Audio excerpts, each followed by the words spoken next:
Have you ever found yourself staring at a massive, seemingly endless list of new vocabulary words and just feeling, well, completely overwhelmed? Oh yeah, is a lot. Right. You are trying to learn a new language, or maybe you need to learn some difficult words for your job, and it feels like you are trying to fill a swimming pool with a teaspoon. That is a very good way to describe it. The amount of information just seems impossible for your brain to hold on to. If you have ever felt that way, you are in exactly the right place today. Welcome to the Deep Dives. I am Max. And I am Ashley. And today, we are going to look at how to fix that problem. We want to understand how our brains actually learn new words. It is a universally frustrating experience, really. Anyone who has ever been trapped under a huge pile of flashcards has wondered why the human brain sometimes just outright refuses to remember things. Yeah. Our goal today is to look at the science behind how to change that. We have some really fascinating sources to unpack for you today. On the academic side, we are looking at a brand new 2025 study from the Euro-Global Journal of Linguistics and Language Education. And then we are pairing that study with some very fun, very different learning materials. Very different. We have the Oxford 3000 vocabulary list, a guide to English phrasal verbs that teaches using famous Hollywood movie quotes, some basic conversational phrases, and a really bizarre short story about time-traveling pirates. The contrast here is intentional. Our mission is to uncover the science behind how different reading strategies change the way you learn a language. We are going to look at these wild stories and movie quotes to see exactly why using fun, unpredictable content makes difficult words finally stick in your long-term memory. I want to start with the science first, because that 2025 study really sets the stage for everything else. It does. The researchers took 120 intermediate foreign language learners. They divided them up to test different ways of reading. They really wanted to measure what actually works when you are trying to learn a language. And the way they did this was quite rigorous. The researchers divided these learners into different groups, and each group was given a different reading strategy. The three main strategies were extensive reading, intensive reading, and interactive reading. Okay. And the results for each group were totally different. This tells us a lot about how the brain learns language. Yeah. So let us start with the first strategy, which is extensive reading. This means reading a lot of text, mostly just to get the general idea. You are reading for the big picture. Right, so you are not stopping to look up every single word in the dictionary. Exactly. You're just letting the text wash over you and trying to follow the story. From a scientific view, the study showed that extensive reading leads to big improvements in how well you understand the language, your overall fluency. Yeah. When you read a lot, your brain stops trying to translate every single word. It stops working so hard. Instead, it starts to recognize patterns naturally. This gives your brain the space to subconsciously learn how sentences are built. That makes total sense for overall fluency. But what if you need to build your core vocabulary from nothing? Does just reading a lot of books magically teach you the exact definitions of words? Not efficiently, no. And that is where the second experimental group comes in. Intensive reading. Intensive reading. Right. This strategy is the exact opposite of extensive reading. It is highly focused. You are reading a very short text, and you are analyzing it carefully to understand the exact meaning, the grammar, and the vocabulary. You're really digging in. Exactly.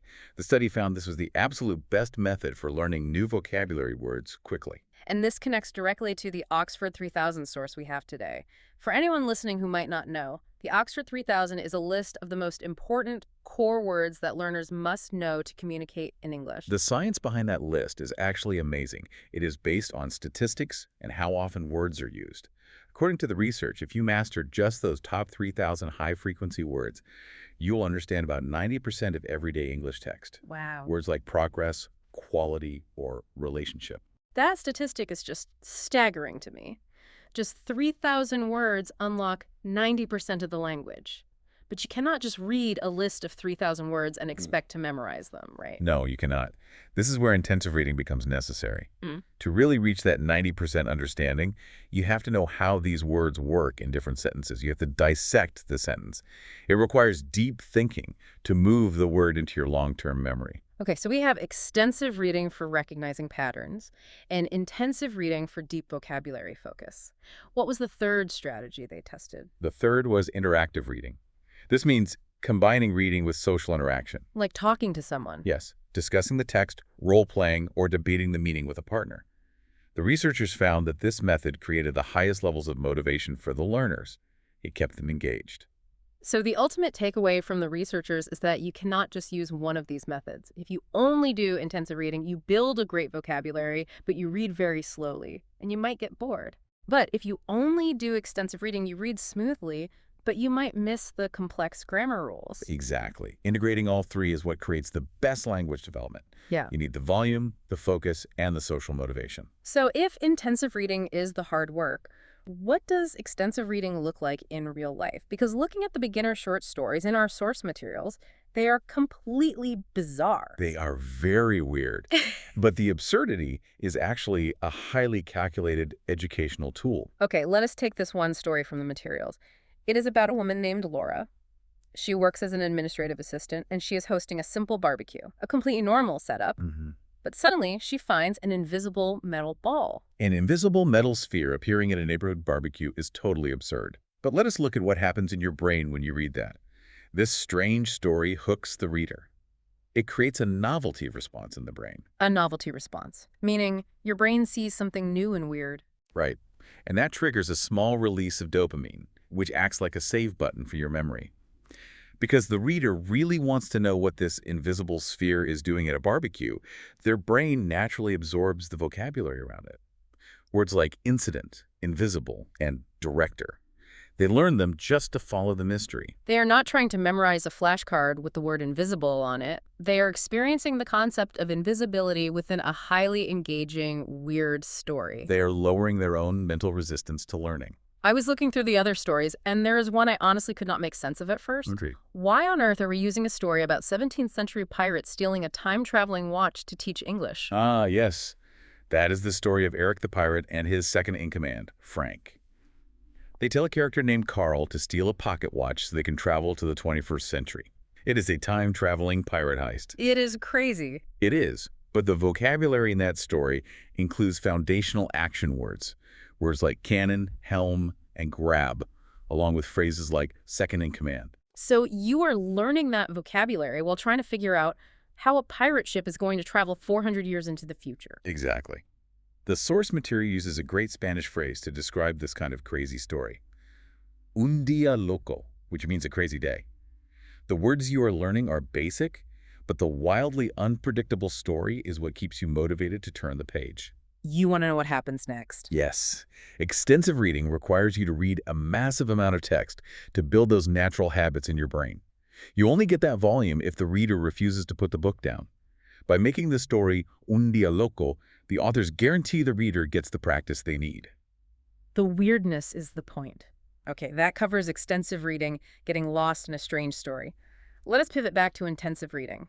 The study showed this is the best way to extract deep meaning and learn difficult grammar. And we have a really clever source for this, a guide to English phrasal verbs. Phrasal verbs are famously difficult for English learners. They are combinations of a verb and a small word like a preposition, like give up or look after. The difficulty is that the meaning of the phrase is totally different from the individual words. They are very abstract. It is almost impossible to just memorize them from a list. Like, if I hand you a dictionary and say the phrase bring down means to sadden, that information goes in one ear and out the other. But this source teaches these difficult verbs entirely through famous Hollywood movie scenes. It pairs intensive reading with pop culture. Yes. So we are actually going to do something a little different right now. We are going to practice 5 of these phrasal verbs together right here. And for you listening, we invite you to actively practice with us. After we explain each word, try to write your own sentence using it in the comments. That is a great idea. Writing it down is the best way to remember. Okay, let us look at the first word from the text. The phrase is bring down. Bring down. The source uses a scene from the movie Spider-Man 3. It is a very dramatic conversation where a character says, I know, and I'm just saying, you can't let it bring you down. So, to bring someone down means to make them feel sad or depressed. Right. When you read that quote, you think about a superhero struggling with personal failure. You attach a real emotion to the grammar. Bring down becomes Peter Parker's sadness. Human memory is tied to emotion. By pairing the difficult phrase with an emotional movie scene, your brain marks it as important. Let us give a couple of simple examples. You could say, the bad weather really brings me down. Or in a conversation, I might say, hey, Ashley, you look sad today. And I would reply, yeah, the news this morning really brought me down. Perfect. So, listeners, try to write a sentence using bring down in the comments. What is something that brings you down? Okay, let us move to the second word. The phrase is call on. Call on. The source uses a quote from Game of Thrones for this one. The quote is, "Before you go, you will call on Lord and Lady Stark and offer your sympathies." So, to call on someone means to visit them, but it has a specific feeling, right? Yes, because this is Game of Thrones, that scene is full of formal political tension. By placing call on in this political context, you understand it is not just a casual visit. It is a formal, important visit. The context does the heavy lifting for the definition.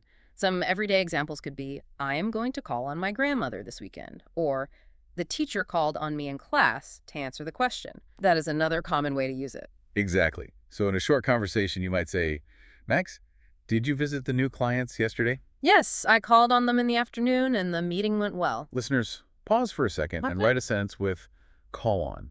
Who do you need to call on this week? Let us go to the third word. This is my favorite example. It uses the movie The Dark Knight Rises. Batman. The phrase is set up. Set up. The quote from the movie is, after your father died, Wayne Enterprises set up 14 different defense subsidiaries. To set up means to create or start something, usually a business or an organization. When you hear that Batman quote, you immediately picture a massive billion-dollar corporation being built in Gotham City. The abstract concept of setting up a business suddenly feels huge and exciting. Right. It feels important. Some simple examples. My brother wants to set up a new restaurant. Or, we need to set up the chairs for the party. A quick conversation could be, are you ready for the meeting? Not yet. I still need to set up the computer and the projector. Great. Listeners, what is something you want to set up in your life? Let us know below. Moving on to our fourth word. This one uses the TV show Downton Abbey. The phrase is cheer up. Cheer up. The quote is spoken to a very serious British butler named Carson. Someone tells him, "Cheer up, Carson. There are worse things happening in the world." To cheer up means to become happier or to make someone else happier. The delivery of this line in a period drama shows you exactly how to use it. It teaches you the social situation where it fits. You say it to someone who is looking gloomy. Examples would be, I bought her some flowers to cheer her up, or cheer up, tomorrow is Friday. Max, you seem stressed about the presentation. I am, but listening to my favorite music always cheers me up. All right, listeners, your turn. Write a sentence with cheer up. What cheers you up when you are sad? Okay, our fifth and final word from the movies. For high stakes, the source uses a sci-fi action movie to teach the phrase, call off. Go off. The quote is very direct. Call off the attack or we will destroy the Earth. To call off means to cancel something that was planned. You are studying the grammar, but the Hollywood context of saving the Earth makes it stick in your memory. You are tricking your brain into studying by making it feel like an action movie. Very true. Simple examples. We had to call off the picnic because of the rain. Or the boss called off the meeting. Ashley, are we still playing tennis later? No, I am too tired. Let us call it off. There you go. Listeners, write one final sentence using call off. Have you had to call anything off recently? It is so helpful to practice these in real sentences. It really is. And that brings us to our final stop on this deep dive. We have looked at extensive reading with the weird pirate stories and intensive reading with our 5 movie quotes. Now we need to look at that third pillar from the study, interactive reading. The social aspect of language. Right. Language is not just a code in a textbook. It is a tool for human connection. And our final source shows this perfectly. It is a list of 100 essential, everyday conversational English phrases. This source is great because it removes all the stiff, overly formal language you find in academic books.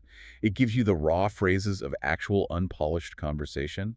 It shows how native speakers really talk, which is usually in short, punchy statements. It dives directly into daily life. The study showed that interactive reading created the highest motivation because learners felt they could actually use the language immediately in their environment. These phrases are exactly what you need for the real world. The examples are so grounded. Like if you want to check on a friend, a formal textbook might teach you to say, "How are you feeling today?" But this source gives you the real-world dialogue. Someone simply asks, "Are you okay?" And the response is, "Yeah, just a little dizzy." It is informal and immediate. It is exactly how you would speak to a friend. It also covers taking action. The phrase, "Here we go." The book gives the example of 2 people strapping into a roller coaster. Ready for the roller coaster? Yeah. Here we go. You can practically feel the excitement in your stomach. That shared emotional experience is the core of interactive learning. You are learning a phrase that exists just to share excitement with another human being. It requires interaction. The source also does not hide the messy parts of human interaction. It teaches how to express frustration. It shows the bluntness of the phrase, shut up. Oh, yes. The example dialogue is very realistic. Person A says, your music is too loud. Person B responds, shut up, it's not that bad. Or just telling someone firmly, leave me alone. Those examples are crucial. To really speak a language, you must be able to express negative emotions and set boundaries. These emotionally charged phrases let you step away from the textbook and manage real-world situations. You need to know how to manage conflict, not just how to politely order a cup of coffee. Exactly. It makes the language feel alive. And that brings our exploration full circle today. Yes, let us do a quick recap. We started with a scientific study showing the benefits of 3 reading strategies. Extensive reading, intensive reading, and interactive reading. Right. To become truly fluent, you need all 3. You need the volume of reading crazy stories about invisible spheres and pirates to build your natural pattern recognition. You need the intense focus of analyzing movie quotes to learn difficult grammar and phrasal And verbs. we practiced 5 of those today.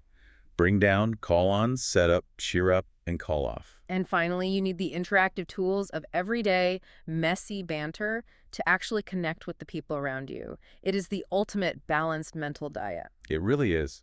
And to all our listeners, we want to motivate you to keep practicing. Learning English takes time, but using these different strategies will make it easier and much more fun. Definitely. Do not forget to choose one or more of the 5 words we learned and practice them in the comments. Writing them down is a powerful way to remember them. Every single piece of media you see is an opportunity to learn, as long as you use the right strategy. Which leaves me with a final thought for you to ponder today. It's a simple quote from The Dark Knight Rises can teach us the structural mechanics of the verb to set up. What other hidden lessons are we completely missing in our daily entertainment? The next time you sit down to watch a movie or read a fun story, ask yourself, are you just passively consuming content or are you intensively reading the world around you? A fantastic question to end on. Keep practicing, and thanks for diving deep with us today. We will see you next time.